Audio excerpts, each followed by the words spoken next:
So it's called You Matter, and it's just primarily focused on not just like the physical safety of our members and like injury prevention, but also the psychological safety and the emotional safety as well. So after being immersed in the education, learning about You Matter and all of that through Broadmead, I just kind of have always had a keen for just awareness surrounding mental health and advocacy for people that way. So the app itself has 3 components. It does have a section for physical safety and injury prevention. So there is a section where you can submit just any kind of form we have for submitting to the employer.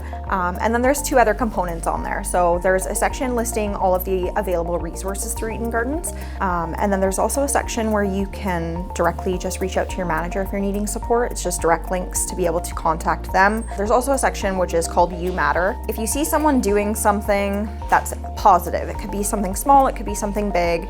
Maybe, you know, there was a spill on the floor and you saw somebody walk by, and then someone else walks by and they go, crap, probably should clean that up. So they clean it up, and you know, you could acknowledge that and say, hey, I saw you do that and I really appreciate that, like, you know, thank you. So on the app, you can submit a photo with it if you choose, you can use names, and it's just kind of just a little briefing about what you witnessed.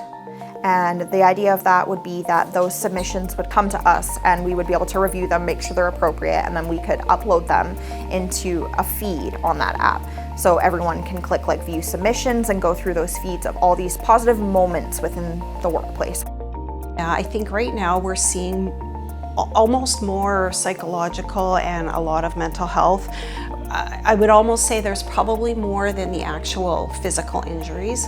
We still see the physical injuries, but we are seeing more people off with mental health and just self-care, and it's just come to the forefront now for a lot of healthcare workers.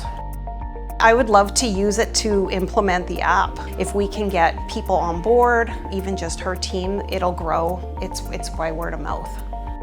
With us, it's really easy because we're only one building. But when you have multiple buildings and you have one resource to go to in order to access what you need for health and safety, I think that it would be a go-to. It would be something that could take off.